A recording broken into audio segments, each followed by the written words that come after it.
Hey, what's up, guys? It's Michael from Ri3D at Purdue.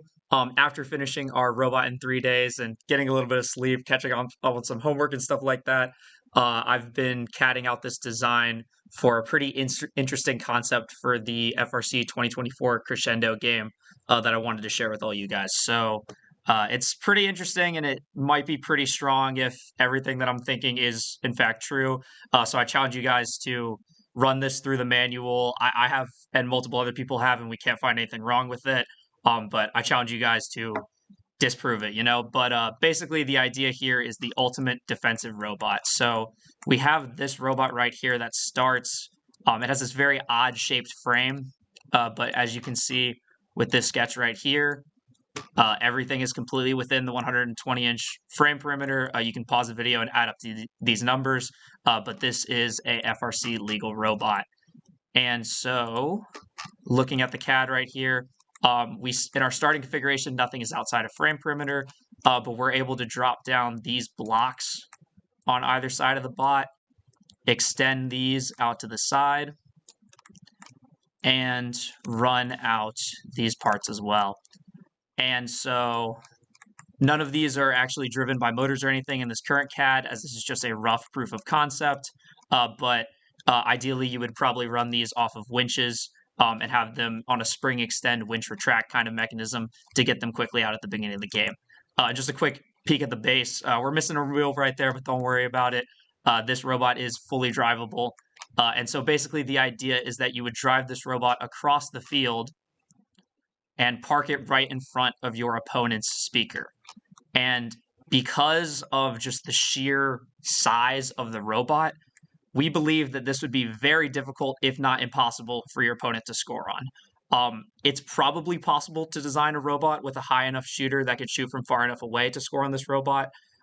But for the average team that seems to be pursuing fender shots right now more than anything else, this robot would not be very fun to go up against.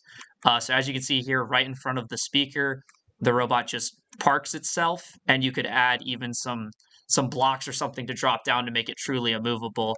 But it completely shuts off the front fender shot. Over here on the side, you don't get as crazy as a shot block as the front, but this would certainly be high enough to ruin some robot shooters. And this is assuming perfect alignment here. And by the way, these other robots here are the Rev 2024 robots, as it's kind of the robot that we've seen with the farthest shot over in the corner. And so speaking of that corner shot, what this block does right here is it prevents the robot from being able to line up easily along this shot, as we feel that this shot is something that teams could practice. But even then, on a robot like the RevBot, which has a 25-inch frame, which is pretty small, this little bumper extender kind of prevents you from lining straight up, causing you to take a worse angled shot, which would be extremely difficult, if not impossible to make. We believe that the best way to counter this robot is with the protected shot back here, as this angle is something that is possible, but you would need a shooter that's very high off the ground, which we haven't been seeing much. Let me turn on the sketches real quick so you guys can see some of the lines from the shot. So yes, as you can see, this shot right here, when you run the game piece through, it just clips on the side of the speaker, so impossible to hit. This shot in the center here, obviously impossible to hit unless you go farther back. But at that point, you have to go pretty far back to be able to get over the shot blocker. This shot here does not hit on the left side, but gets pretty close to clipping on the right side from the height of the Rev shooter. So it would technically be possible, but I think you have about a 2-inch gap there, and that's assuming a perfect flight of the game piece, which is not very reasonable. But with a higher shooter, it's probably possible to shoot over that, but I can't see many teams designing their shooters to be too high off the ground. But yeah, basically just wanted to share this concept out there, as I think this, is pretty strong. I would be surprised if, assuming this design is completely legal, I would be surprised if a robot like this, if it were to go to the competition, I believe it would shut down a large percentage of offensive robots, somewhere in the 70-ish range of offensive robots. This robot would completely invalidate. So I think that's quite strong, and I definitely wanted to share it with you guys. As a Robot in 3 Days team, part of our responsibility is to show you guys things that we figure out as we are pushing the boundaries of the game in such a short period of time. But yeah, that's pretty much everything I wanted to cover with this robot. This concept obviously isn't perfect.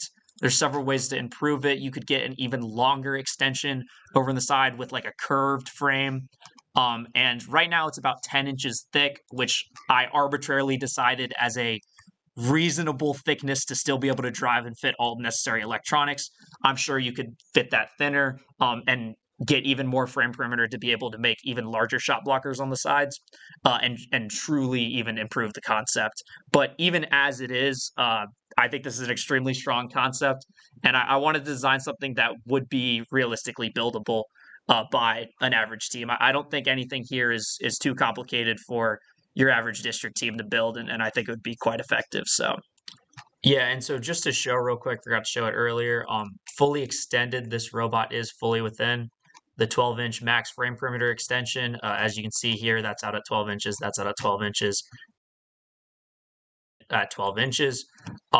It stays within the 12 inches even when it is pivoting up and down, as you can see, and it just slots right in right there.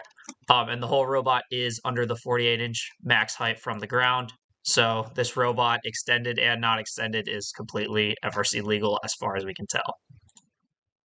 Yeah, if you guys haven't checked out our Robot in 3 Days videos already, be sure to check it out. We have some pretty good content there.